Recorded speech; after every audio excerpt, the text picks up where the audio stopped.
तो पिछले एपिसोड में हमने देखा था कि कैसे बू फेंग अपनी मदर की शॉप पर आए गुंडों को अच्छे से मजा चखाकर वापस भेज देता है, पर वो गुंडे तो अपने बॉस को लेकर आ जाते हैं। यहाँ दूसरी तरफ शुआंग शुआंग को भी बू फेंग की हेल्प की जरूरत थी, तो वो भी उसे ढूंढते ढूंढते उसकी मॉम की शॉप पर आ जाती है। बू फेंग उस सीनियर को निपटाने के बाद शुआंग शुआंग के साथ उसकी हेल्प करने निकल जाता है, जहाँ उसे पता लगा था कि इसके कलीग काफी बुरी तरीके से इंजर्ड है और ये मैटर सिर्फ बू फेंग सॉल्व कर सकता है। इस एपिसोड की स्टार्टिंग में दिखाया जाता है कि शुआंग शुआंग बू फेंग को अपने साथ हॉस्पिटल ले आई थी। हॉस्पिटल में एंटर होते ही शुआंग शुआंग को अंकल फेंग का कॉल आ जाता है, वही पुलिस ऑफिसर। बात करने से शुआंग शुआंग को वो काफी ज्यादा परेशान लग रहे थे, तो वो उन्हें कंसोल करते हुए कहती है कि आप फिक्र मत कीजिए, मैं अपने साथ मेकिंग सिटी के सबसे बेस्ट डॉक्टर को लेकर आ रही हूँ जो इस मैटर को अच्छे से संभाल सकते हैं। इस बात से उसका इशारा बू फेंग की तरफ था। कॉल रखने के बाद बू फेंग काफी ज्यादा हैरान होते हुए कह रहा था कि क्या तुमने मुझे मेकिंग सिटी का सबसे बेस्ट डॉक्टर कहा? तुम मेरे बारे में इतना अच्छा कब से सोचने लग गई? क्या फाइनली तुम्हें मेरे टैलेंट पर यकीन हो गया? शुआंग शुआंग तो मुंह बनाते हुए कह रही थी कि ठीक है ना, ज्यादा भाव खाने की जरूरत नहीं है। तुमने मेरे ग्रैंडपा को ठीक किया है तो तुम बुरे डॉक्टर थोड़ी ना हुए। अच्छे डॉक्टरों ने उन्हें ठीक करने में हार मान ली थी, और इसके अलावा मैं बड़ी उम्मीद के साथ तुम्हें यहाँ पर लेकर आई हूँ, तो प्लीज मेरे कलीग्स को अच्छे से ट्रीट करना। वो मेरी वजह से मुसीबत में पड़े हैं। मैंने ही अपने रीसेंट केस के लिए उन्हें छानबीन करने को भेजा था, पर मुझे नहीं पता था कि उनके साथ ये हो जाएगा, इसलिए मैं चाहती हूँ कि तुम इस केस में अपना बेस्ट दो। बू फेंग कहता है कि फिक्र मत करो, मैं एक डॉक्टर हूँ और मेरा फर्ज है पेशेंट को अपना बेस्ट देकर ट्रीट करने की, और मैं वही करूँगा। उन दोनों से थोड़ी ही दूर पर हमें मिस्टर मा को दिखाया जाता है, जो लिन लिन के साथ काउंटर पर बिल बनवा रहा था। वो कहता है कि मैं अभी अभी जेल से छूट कर आया हूँ, और देखो ना मेरी मुलाकात किससे हो गई। ये बार बार मेरे रास्ते में क्यों आ जाता है? आखिर ये यहाँ क्या करने आया है? लिन लिन भी उसे काफी गुस्से से घूर के देख रही थी। यहाँ दूसरी तरफ हमें शुआंग शुआंग को दिखाया जाता है, जो काफी परेशान होते हुए बू फेंग से कहती है कि मैं तो सच में भूल गई कि मुझे एक पेशेंट की फैमिली को लेने जाना है। तुम पहले जाकर अपनी ट्रीटमेंट को शुरू करो, मैं तुम्हारे पीछे पीछे आती हूँ। हाँ, रूम नंबर 102 में, जो कि इमरजेंसी रूम के जस्ट पास में है। तुम्हें वहाँ पर मिस्टर फेंग भी मिल जाएंगे, जो मेरे कलीग के साथ वहीं मौजूद है। तुम जाकर अपना काम शुरू करो, मैं बस थोड़ी देर में आती हूँ। शुआंग शुआंग के वहाँ से जाने के बाद हमारा बू फेंग काफी मस्त मगन होकर अपनी गर्दन हिलाते हुए आगे बढ़ रहा था। ये देखकर तो लिन लिन को मिर्ची लग जाती है। वो कहती है कि देखो कितना मजे लेकर आगे बढ़ रहा है, ऐसा लग रहा है जैसे कि ये यहाँ पर जॉब के लिए आया हो। पक्का ये किसी इंटर्नशिप के लिए आया होगा, क्योंकि ये 3rd ईयर का मेडिकल स्टूडेंट जो है। ये सुनकर तो मिस्टर मा आगे बढ़ते हुए कह रहा था कि अब देखता हूँ कि ये कैसे आगे जाता है, पहले इस लड़के से अपना पुराना हिसाब तो चुकता कर लूं। ये बोलकर वो बू फेंग के सामने जाते हुए कह रहा था कि कितने बेशर्म किस्म के इंसान हो, मेरे पीछे पीछे यहाँ तक पहुँच गए, वो भी इंटरव्यू का बहाना लगाकर। बू फेंग तो उसे देखने के बाद कह रहा था कि क्या बात है, बाहर भी आ गए और मजे करना भी शुरू कर दिया। वो तो चिढ़ते हुए कह रहा था कि अपने काम से काम रखो, मेरे मैटर में ज्यादा घुसने की जरूरत नहीं। वहीं बू फेंग तो लिन लिन से कहता है कि क्या बात है, तुम इसके साथ यहाँ क्या कर रही हो? डॉक्टर को दिखाने आई हो क्या? इसके दिए हुए उस जेड ब्रेसलेट से तुम्हारी बॉडी में पॉइजन चला गया? शायद बू फेंग का गैस बिल्कुल सही था, क्योंकि ये लड़की चिढ़ते हुए कह रही थी कि क्या तुम सही से बात नहीं कर सकते? ये मत सोचो कि अब तुम एक रेस्टोरेंट के ओनर हो तो तुम बहुत ज्यादा महान हो। तुम्हें तो कोई बिजनेस चलाना भी नहीं आता,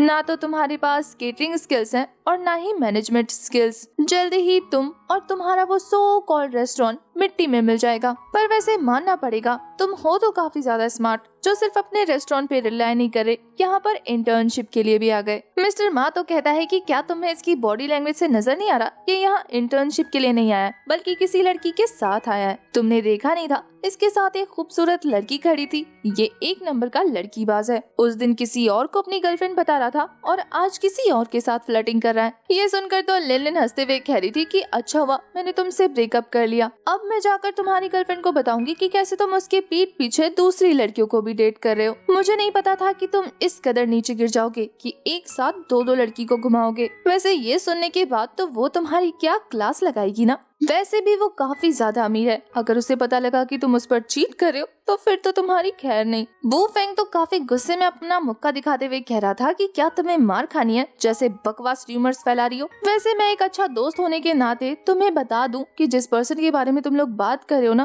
पहले उसका बैकग्राउंड चेक करके आ जाओ, वरना मुझसे पहले वही तुम्हारी क्लास लगा लेगी। नाउ एक्सक्यूज मी, मुझे कुछ काम है। ये बोलने के बाद वो दोनों को धक्का देते हुए आगे बढ़ जाता है। लिन तो काफी बुरी तरीके से किलस गई थी। मिस्टर माओ से संभालते हुए कह रहा था कि फिक्र मत करो, वो जा रहा होगा यहाँ का बाथरूम साफ करने। वो तो मिस्टर माँ को हक करते हुए कहती है कि मिस्टर माँ प्लीज, जब आप मुझे डायरेक्टर बना देना तो मैं इससे पक्का टॉयलेट साफ करवाऊंगी। वो तो कहता है कि हाँ स्वीट हार्ट, तुम्हारे लिए मैं मिस्टर जांग से जरूर बात करूंगा और तुम जरूर डायरेक्टर बन जाओगी। इसके बाद हमें हॉस्पिटल रूम का सीन दिखाया जाता है जहाँ पर पेशेंट एडमिट थे। मिस्टर चाओ उन्हें काफी देर से चेक कर रहे थे। उनकी बॉडी से एक ब्लैक कलर की नेगेटिव एनर्जी रिलीज हो रही थी। मिस्टर चाओ वहाँ मौजूद डॉक्टर से पूछते हैं कि टेस्ट रिपोर्ट में क्या निकला। डॉक्टर बताते हैं कि मिस्टर चाओ, हमने इनके सारे टेस्ट चेक कर लिए, सारी चीजें नॉर्मल है। टेस्ट रिपोर्ट के अकॉर्डिंग इनकी बॉडी में कोई प्रॉब्लम नहीं, ये बस अनकॉन्शियस हो गए हैं। हमें पता लगता है कि पेशेंट में से एक बंदा मिस्टर फैंग का छोटा भाई है। वो काफी परेशान होकर मिस्टर चाओ से कहते हैं कि आखिर मेरे भाइयों और इस पेशेंट्स को क्या हुआ है। मिस्टर चाओ फिर से उनकी पल्स चेक करते हुए बता रहे थे कि इन तीनों की कंडीशन बिल्कुल एक जैसी है, तीनों के पल्स नॉर्मल है। तीनों की बॉडी में एग्जैक्ट प्रॉब्लम ऐसे नोटिस नहीं हो रही है, लेकिन जहाँ तक मैं समझ पा रहा हूँ मुझे लगता है कि इनकी बॉडी में कुछ तो खराब है।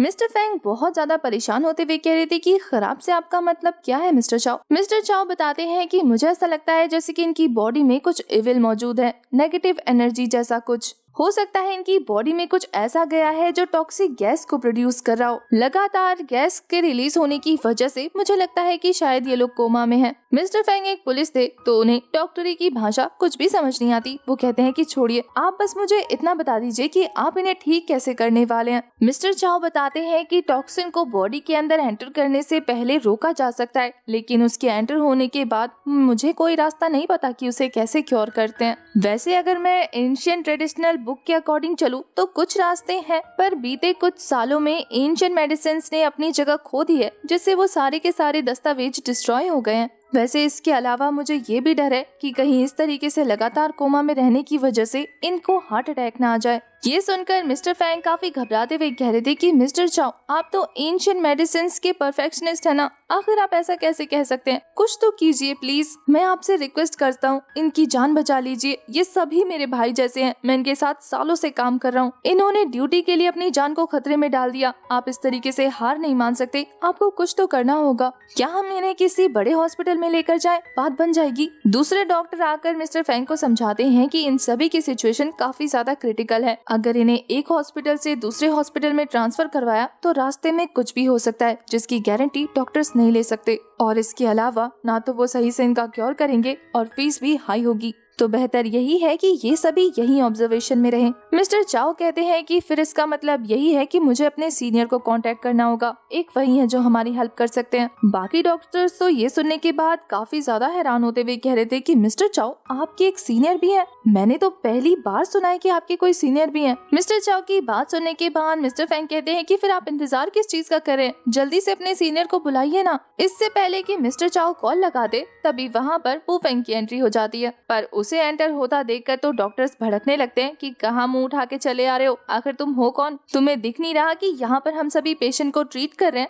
वू फेंग तो कहता है कि मैं यहाँ पेशेंट्स को ट्रीट करने ही आया हूँ, मुझे शुआंग शुआंग ने यहाँ पर भेजा है उसके कलीग्स को चेक करने के लिए। ये सुनने के बाद वो डॉक्टर्स भड़कते हुए कह रहे थे कि तुमने सही से अपने सर के बाल भी नहीं उगाए और चले हो डॉक्टरी करने। यहाँ पे कोई मजाक नहीं चल रहा, बहुत सीरियस सिचुएशन है, इसलिए दफा हो जाओ यहाँ से। मिस्टर फैंग वू फेंग को पहचान गए थे। वो कहते हैं कि जूनियर ब्रदर, तुम अभी यहाँ से चले जाओ, मैटर बहुत ज्यादा सीरियस है, हम लोग पहले से ही काफी ज्यादा परेशान है, इसलिए हमें और परेशान मत करो। उन सभी की बकवास सुनने के बाद मिस्टर चाओ गुस्से में चिल्लाते हैं कि क्या बकवास कर रहे हो, मुंह बंद करो सब अपना। वो डॉक्टर तो वू फेंग से कहता है कि देखा मिस्टर चाओ भी तुम्हारी वजह से कितना गुस्सा हो गए, वो चाहते हैं कि तुम यहाँ से बाहर निकल जाओ, वरना अब हमें सिक्योरिटी बुलानी पड़ेगी तुम्हें निकालने के लिए। मिस्टर चाओ गुस्से में कहते हैं कि मिस्टर जांग, मैं आपसे बात कर रहा हूँ, ये मेरे सीनियर है और तुम किस तरीके से उनसे बात कर रहे हो, खबरदार अगर दोबारा इस तरीके से उनसे बात की तो। सीनियर वर्ड सुनने के बाद तो मिस्टर जांग की हालत खराब हो जाती है। वो काफी शौक होते हुए कह रहा था कि मिस्टर चाओ, ये आपके सीनियर है? ये छोटा सा कॉलेज स्टूडेंट बॉय आपका सीनियर कैसे हो सकता है? पर मिस्टर चाओ तो वू फेंग को ग्रीट करने लगते हैं कि सीनियर आपका स्वागत है।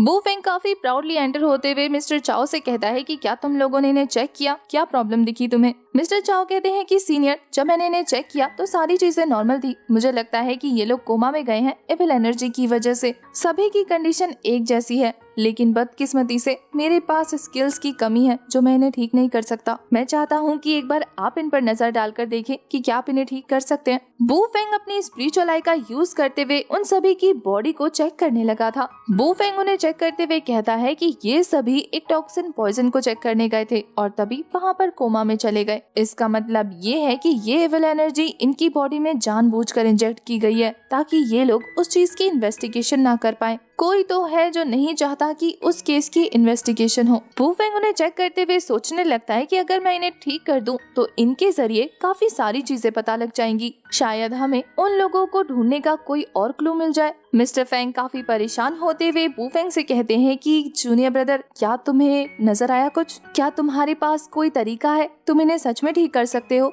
बू फेंग मिस्टर फेंग को अपनी एक्यूपंक्चर किट पकड़ाते हुए कह रहा था कि जल्दी से इन नीडल्स को डिसइंफेक्ट करके लेकर आओ, मैं अभी इन्हें ठीक करता हूँ। मिस्टर चाओ तो मिस्टर फेंग को रोकते हुए कह रहे थे कि सीधे खड़े रहो, तुम्हें नहीं आता ना, मैं करके दिखाता हूँ। और अब सारे चुपचाप खड़े होकर ये देखो कि मेरे सीनियर कितने ज्यादा स्किलफुल हैं और कैसे इन्हें ठीक करते हैं। मिस्टर चाओ बू फेंग को लेकर बहुत ज्यादा कॉन्फिडेंट थे। थोड़ी ही देर में मिस्टर चाओ सभी नीडल्स को डिसइंफेक्ट करके बू फेंग को लाकर देते हैं। बू फेंग तो वो नीडल्स लेकर अपने काम में लग गया था। वहीं ये दूसरा डॉक्टर मिस्टर चाओ से कहता है कि क्या आपको इस छोटे से बच्चे पर यकीन है? क्या हमें इसे इतने सीरियस पेशेंट्स को चेक करने देना चाहिए, क्योंकि ये अभी भी 20 साल का लगता है। इस लड़के को तो सही से मेडिसिन के नाम भी नहीं पता होंगे और हम इसके आगे इतना सीरियस केस रख रहे हैं। उस डॉक्टर को बू फेंग के खिलाफ इस तरीके की बातें करता देख मिस्टर चाओ काफी भड़कते हुए कहते हैं कि क्या बकवास कर रहे हो तुम? आखिर तुम्हें पता भी है कि तुम किसके बारे में बात कर रहे हो? मैं इन्हें सीनियर कह रहा हूँ तो इसका मतलब ये है कि जरूर ये कुछ मायने रखते हैं। तुम्हें क्या लगता है कि मैं किसी अरे गहरे अननोन पर्सन को सीनियर बना लूंगा अपना?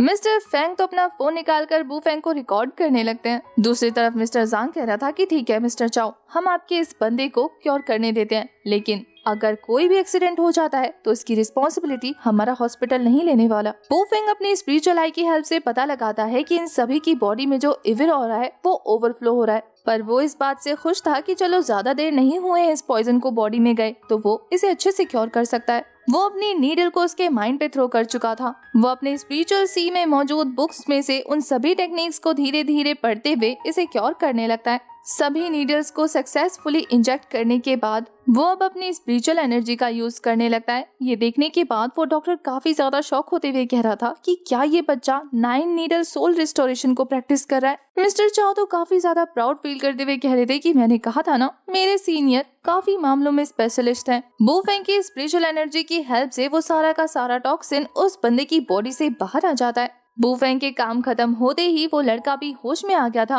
और ये देखकर मिस्टर फेंग काफी ज्यादा खुश हो जाते हैं। मिस्टर फेंग उस बंदे से कहते हैं कि तुम ठीक हो ना? वो कहता है कि कैप्टन, आखिर मैं कहाँ हूँ? वैसे होश में आने के बाद उसे सबसे पहला ख्याल अपने कलीग का आता है जो उसके साथ ही बेहोश हो गया था। मिस्टर फेंग कहते हैं कि फिक्र मत करो, वो सभी भी यही हैं और तुम्हारे साथ साथ हम उन्हें भी जल्दी ही रिकवर कर लेंगे। मिस्टर चाओ उस बंदे को होश में देखने के बाद इस डॉक्टर से कह रहा था कि अब क्या ख्याल है इस 20 साल के स्टूडेंट के बारे में तुम्हारा? हाँ, सच बताना, क्या इससे पहले इतना टैलेंटेड स्टूडेंट तुमने देखा है? बस एक यही वजह है कि मैं इन्हें अपने सीनियर के तौर पे एक्नॉलेज करता हूँ। बू फेंग के स्किल्स देखने के बाद अब ये डॉक्टर भी मान गया था कि वो कितना ज्यादा केपेबल है। दूसरी तरफ बू फेंग एक को क्योर करने के बाद कहता है कि 2 और पेशेंट है, मैं जल्दी जल्दी उन्हें भी रिकवर कर देता हूँ। बू फेंग ने सक्सेसफुली तीनों को ठीक कर दिया था और ये खबर शुआंग शुआंग तक भी पहुँच जाती है। वो हॉस्पिटल में वापस आ रही थी और ये न्यूज सुनकर काफी ज्यादा खुश होती है। वो कहती है कि क्या सच में बू फेंग ने उन्हें ठीक कर दिया? वो इतनी ज्यादा खुश और एक्साइटेड थी कि वापस आते हुए लोगों से टकराने लगती है। वैसे तो शुआंग शुआंग को अब तक यकीन नहीं होता। वो रूम में एंटर होते हुए मिस्टर फेंग से कहती है कि आपने कॉल पर क्या कहा?